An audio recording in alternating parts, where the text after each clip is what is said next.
Friends, ఈరోజు మేమైతే సంక్రాంతి అప్పలైతే చేసుకుంటున్నాము.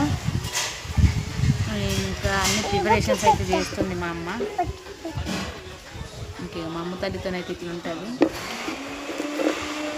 వాయిస్ వీడియోలో అలా కనిపిస్తుందంట. హాయ్ ఫ్రెండ్స్ అని చెప్పు.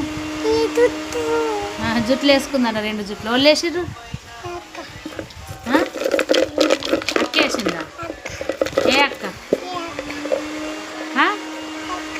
బాగి ఏ అక్క? సరే, అదే గిరి పట్టుకొని తిరుగుతున్నవేమో. ఇంకా సంక్రాంతి అప్పలకు సంబంధించిన వీడియో అయితే కింద ట్యాగ్ చేసిన, ఎవరన్నా చూడని వాళ్ళు ఉంటే వెళ్ళి చూడండి. అట్లనే మన ఛానల్ని ఫస్ట్ టైం చూస్తున్నారైతే ప్లీజ్ ఛానల్ని సబ్స్క్రైబ్ చేసుకొని అట్లనే ఈ వీడియోకి లైక్ చేయడం మాత్రం అసలు మర్చిపోకండి. మరి మీరు ఈ సంక్రాంతికి ఏమేమి స్పెషల్ చేసుకున్నారు అనేది కామెంట్ సెక్షన్లో కామెంట్ చేసి చెప్పండి. ఉంటా మరి, బాయ్ బాయ్.